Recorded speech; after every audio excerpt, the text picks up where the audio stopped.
अभी हम आपके सोशियोलॉजी ऑफ इंडिया का जो यूनिट 3 है, विलेज स्टडीज़ इन इंडिया देखने जा रहे हैं। तो आपको पता है कि इंडिया और विलेज का बहुत ही प्यारा सा नाता है। बिकॉज़ ऐसा है कि हमारे यहाँ पे 60-70% लोग अभी भी गाँव में रहते हैं। गाँव को इस तरीके से मतलब हम इंडियंस भी गाँव को बहुत प्रेम की नज़रों से देखते हैं, और जिन लोगों ने बाहर से आके इंडिया पे स्टडी की, उन्होंने भी विलेज को बहुत ही अलग-अलग मतलब कलर से देखा। मतलब विलेज हमारे यहाँ बहुत ही हॉट अट्रैक्शन रहा है। बहुत सारे थिंकर्स तो ये भी बोलते हैं कि हमारे यहाँ अर्बन सोशियोलॉजी जैसी चीज़ चलेंगी नहीं, बिकॉज़ हमारा जो शहर भी है वो एक्चुअली गाँव ही जैसा है, या डिफरेंस बता पाना कि कौन सा शहर है कौन सा गाँव भी डिफ़िकल्ट है। ठीक है? तो अभी हमें उस डिबेट में नहीं पढ़ना, वो आप सेकेंड ईयर में पढ़िएगा या फ्यूचर में पढ़िएगा अगर आप यूपीएससी के लिए अगर पढ़ रहे हैं तो। अभी हम देख लेते हैं कि विलेज स्टडीज़ इंडिया में शुरू कैसे हुई, होती क्या है। तो देखिए, अगर हम विलेज स्टडीज़ की बात करें, विलेज स्टडी का मतलब गाँव का अध्ययन करते थे। सोशियोलॉजी, एंथ्रोपोलॉजी में गाँव को समझना बहुत इंपॉर्टेंट होता है, ठीक है? क्योंकि गाँव में बहुत बड़ा पॉपुलेशन रहता है, वहाँ पे कास्ट रिलेशंस है और बहुत सारी जाति प्रथा, किस तरीके से जेंडर बिहेव करती है, महिला और पुरुष किस तरीके से बिहेव करते हैं, बहुत सारी चीज़ें हमें गाँव में देखने को मिलती हैं। तो ये स्टडीज़ भारत में 1950 और 1960 के बीच में शुरू हुआ, और बहुत सारे मोनोग्राफ्स, पेपर्स इस पे पब्लिश हुए, ठीक है? और एक्चुअली इस पे बहुत ज़्यादा पेपर उस टाइम पे आया, ठीक है? बहुत सारे लोगों का ग्रोथ और सब कुछ इसी की वजह से, केवल विलेज स्टडीज़ की वजह से ही हुआ, ठीक है? आपको जिस तरीके से पता है कि हमारे कंट्री में विलेज एक बहुत ही इम्पॉर्टेंट रोल प्ले करता है, चाहे वो सामाजिक तौर पे हो या सांस्कृतिक के तौर पे। इवन अभी की भी भारत की बात करें, तो जब भी हमें भारत की संस्कृति की, कल्चर की बात जब भी आती है, तो हमारे को गाँव ही याद आता है, ठीक है? और वैसे तो हमारे कंट्री में कुछ 50-60 सालों से हमने देखा है कि इंडस्ट्रियलाइजेशन, औद्योगिकरण भी हो रहा है, और बहुत बड़ी पॉपुलेशन अब शहरों में भी आके रहने लगी है। कुछ 5 लाख से ज़्यादा, ऑफ कोर्स ये पुराना डेटा है, मतलब 5 लाख से ऊपर लोग ही रहते होंगे अब तो शहरों में, ठीक है?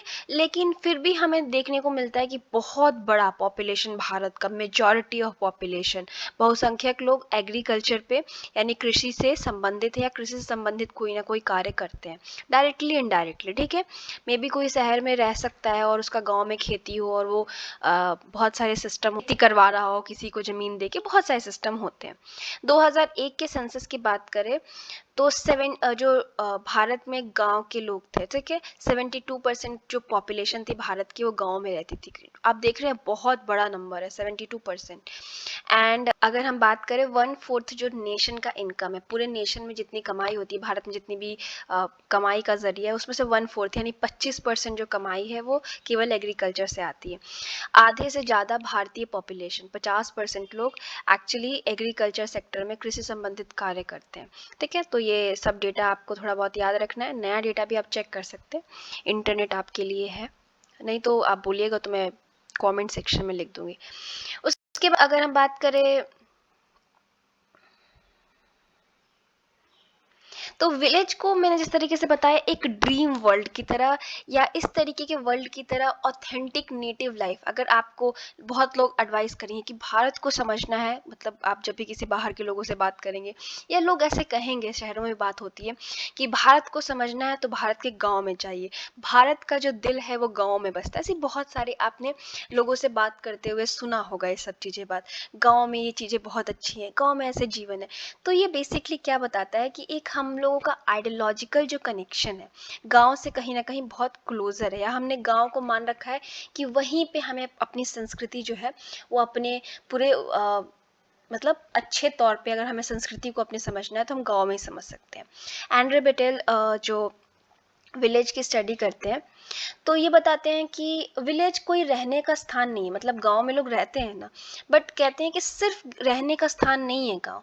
ये इस तरीके से डिज़ाइन हुआ है, ये इस तरीके से गांव काम करता है ना, कि जो भारतीय लोगों की जो भारतीय संस्कृति है, भारतीय लोगों की जो जीवन शैली है, वो गाँव से दिखती है। तो ये बहुत ही ब्यूटीफुल इन्होंने एक्सप्लेन किया, ये भी आप याद रख सकते हैं पेपर में लिखने के लिए, या आप किसी कॉम्पिटिटिव एग्जाम के ऐसे में भी लिख सकते हैं अगर कुछ आए। अगर हम बात करें, और जो भी गांव में आपको संस्कृति, कल्चर, या वहाँ की जो रहन सहन या कम्युनिटीज़ हैं या लाइफस्टाइल जो देखने को मिलती है, वो एक तरीके से 20th सेंचुरी में भी आप कह सकते हैं कि वो ट्रेडिशनल भारत, या एक परंपरागत जो समाज होता है, जहाँ पे परंपरा होती है जिस समाज में, वो आपको गांव में देखने को मिल जाएगा। ठीक है, अगर हम हिस्टोरिकल बैकग्राउंड देखें, हिस्टोरिकल बैकग्राउंड किस चीज़ का, गाँव का नहीं देख रहे, हम ये देखेंगे कि बेसिकली गाँव की स्टडीज़ क्यों शुरू हुई। तो अगर हम विलेज लाइफ के बारे में बात करें, तो आपको काफ़ी सारी किताबों में जो हमारे गाँव के जीवन है, जैसे कि प्राचीन काल में गाँव कैसे होते थे, मध्यकाल में गाँव, आपको बहुत सारी किताबें इस पे देखने को मिल जाएंगी। ब्रिटिश जब भारत आए, तो उन लोगों ने एक अपने दिमाग में एक तरीके से ड्राइंग बना ली, या उन लोगों ने अपने दिमाग में एक सोच लिया कि भारत ऐसा दिखता है। तो उन लोगों ने गाँव को एक अलग तरीके से इमेजिन कर रखा था, बिकॉज़ वो एक बहुत ही अलग तरीके की संस्कृति से आए थे और भारत एक बहुत अलग तरीके का देश था। उन लोगों ने बहुत सारे उनके जो ब्रिटिशर्स थे, तो उनमें बहुत सारे प्रशासनिक लोग भी अंग्रेज आए हुए थे। तो उन लोगों ने देखा कि इसको कई बार वो लोग लिटिल रिपब्लिक बोलते थे, मतलब इस प्रकार का गाँव जहाँ पे सब लोग एक दूसरे पे ही इंटरडिपेंडेंट है, एक गाँव को दूसरे गाँव में जाने की ज़रूरत नहीं है, सब कुछ वो लोग अपने आप ही कर लेते हैं। इस टाइप का इन लोगों ने एक आइडिया इन लोगों ने इमेजिन कर लिया था। ठीक है, तो आप जेम्स मिल, चार्ल्स, इन सब की बहुत सारे थिंकर्स, ये तो बहुत ही कम लोगों के नाम दिए हुए हैं, बहुत सारे थिंकर्स की बुक्स में आप देखेंगे कि जो विलेज की कम्युनिटी है या किस तरीके के भारतीय गांव है, उनके बारे में लोगों ने लिख रखा है। मैट कैल्फ की बात करें या चार्ल्स की जो बात करें, तो उन्होंने इंडियन जो कम्युनिटी थी या भारतीय जो गांव था, उसको लिटिल रिपब्लिक बोला था, कि उनके पास जो भी चीज़ें चाहिए वो सब कुछ था, और वो एक इंडिपेंडेंट थे उन फॉरेन रिलेशंस से। मतलब हैं, एक कोई वहाँ पे गेहूं बो रहा है, कोई चावल बो रहा है, कोई मसाले बो रहा है, कोई कपड़े बुन रहा है, कोई बर्तन बना रहा है, और सब एक दूसरे से एक्सचेंज करके गाँव में ही रह लेते थे, और बाहर से कोई रिलेशन नहीं था। अब बहुत लोगों को ये पॉजिटिव कमेंट भी लग सकता है, बहुत लोगों को नेगेटिव कमेंट लग सकता है, उस डिबेट में हमें पढ़ना ही नहीं है। ठीक है, उसके बाद हमने देखा कि कितने सारे राजवाड़े आए, कितनी सारी क्रांतियाँ भारत में हुई, अगर हम इतिहास की बात करें, पर जो भारत का गांव है उसमें कोई बदलाव नहीं आया। भारत का गांव, मतलब इतना कुछ देखने के बाद भी भारत का जो गांव है वो गांव का स्वरूप लेके है अभी तक, यानी वो गांव का आइडिया खत्म नहीं हुआ। ठीक है, वैसे मैं ये चार्ल्स की थिंकिंग थी लिटिल रिपब्लिक की, ये काफ़ी पॉपुलर हुई, आप बहुत कुछ पढ़ेंगे तो वहाँ पे ये वाला एग्जाम्पल देखने को मिल जाएगा। विलेज में तो स्टैग्नेशन, सिंप्लिसिटी और सोशल हार्मनी एक कैरेक्टरिस्टिक थे गांव के, या बेसिक आइडिया थे। मतलब गांव में बहुत बदलाव नहीं आते थे, डायनेमिक नहीं था कि हर रोज गांव बदल रहा है। ठीक है, एक जो कल्चर है, जो सिस्टम है, जो रहन सहन, वो एक जैसा है। आप अभी भी गांव में जाके देखेंगे, अब तो काफ़ी चेंज आने लगा है, फिर भी कुछ गांव ऐसे हैं भारत के जहाँ पे बहुत बदलाव नहीं आ रहा, जिस तरीके से पहले था उसी तरीके से अभी है। लाइक मुझे याद है कि एक गाँव, मैं नाम नहीं लूँगी, बट मैं वहाँ पे गई हूँ, और मेरी मतलब मदर, मेरे उनसे भी पहले की जनरेशन लोग बताते हैं कि वहाँ पे कुछ भी चेंज नहीं आया। जो रहन, भले बिल्डिंग्स या घर जो है वो थोड़े डिफरेंट हो गए, बट बाकी चीज़ें जो कल्चर का एस्पेक्ट है, रहन सहन का है और फैमिली रिलेशंस का है, वो ऑलमोस्ट सेम है। तो कहीं ना कहीं थोड़ी तो ये बात सच है, बट अब तो खैर लोग काफ़ी अर्बनाइज हो गए हैं। सिंपल है, गांव में बहुत सिंपलिसिटी है, सोशल हार्मनी, सब लोगों में प्रेम भावना है। ठीक है, अभी तो हमने समझ लिया कि ब्रिटिशर्स का आइडिया क्या था गाँव के बारे में, कि वो लिटिल रिपब्लिक बोल रहे हैं, अपने आप पे सब डिपेंडेंट है, सब बातें कर रहे हैं। अगर हम बात करें भारतीय लोगों की, जो नेशनलिस्ट थे, जो राष्ट्र प्रेमी या राष्ट्रवादी लोग थे, उन लोगों का भी जो आइडिया था विलेज का, वो यही था कि विलेज में जो है वो कल्चर को संजो के रखा गया है। गांधी जी की राइटिंग आप पढ़ेंगे तो आपको पता चलेगा, वो विलेज की बहुत ज़्यादा वो मतलब तारीफ करते थे, विलेज की लाइफ की सिंपलिसिटी की बहुत ज़्यादा बातें करते थे। वो कहते थे कि भारत का जो दिल है वो गांव में बसता है। आपको जिस तरीके से पता होगा कि जो लोकल गवर्नेंस का आइडिया है, चाहे कि गांव-गांव में पंचायत हो, इसका आइडिया के बहुत बड़े सपोर्टर गांधी जी थे। तो अब ऑफ कोर्स जो राष्ट्र प्रेमी, राष्ट्रवादी लोग थे, उन लोगों ने भी विलेज को बहुत ही ब्यूटीफुली इमेजिन किया है या ब्यूटीफुली दिखाया है। ठीक है, उसके बाद अगर हम पोस्ट इंडिपेंडेंस की बात करें, जब हमें आज़ादी मिल गई, ठीक है, मिल गई, तो इंडियन सोसाइटी को, जब भी आपको भारत के समाज को समझना हो, तो कोई किसी को भी रिसर्च करना होता था, किसी को भी हमारे कल्चर के बारे में समझना होता था, तो सोशोलॉजिस्ट हो या सोशल एंथ्रोपोलॉजिस्ट हो, इवन हिस्टोरियन भी हो, सबके लिए गांव एक ऐसा जगह होता था जहाँ पे उन लोग अपनी स्टडी करने जाते थे। भारत के समाज को समझने के लिए। और बहुत सारी स्टडीज़ जो है हमारे समाज को, हमारी संस्कृति को जानने के लिए, भारतीय संस्कृति को, भारतीय गाँव को समझने के लिए हुई 1950 और 60 में, जैसे हमने बात की। और इसी टाइम से विलेज स्टडी का जो रोल है बहुत ज़्यादा इम्पॉर्टेंट हो गया, स्पेशली सोशोलॉजी में और सोशल एंथ्रोपोलॉजी में इंडिया में। बहुत सारे लोगों ने फर्स्ट हैंड फील्ड वर्क किया, ठीक है, जैसे कि एक गांव में गए और वहाँ पे लोगों से बातचीत की, डेटा कलेक्ट किया। आपको फील्ड वर्क पता होगा किस तरीके से करते हैं, वरना मैं आपको डिस्कस करूँगी आपकी पेपर 2 में, ठीक है।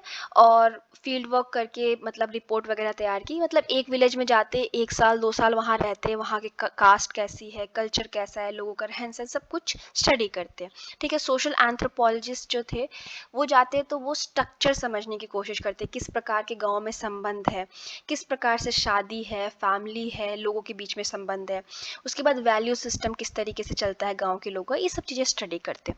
और ये सब जो स्टडीज़ थी वो बहुत सारी पब्लिश होना शुरू हुई इन हिस्ट्री में, मतलब बहुत ज़्यादा इम्पॉर्टेंट है सोशल साइंस के हिस्ट्री में विलेज स्टडीज़ की ये बुक्स वगैरह या जो भी ये आर्टिकल्स वगैरह थे।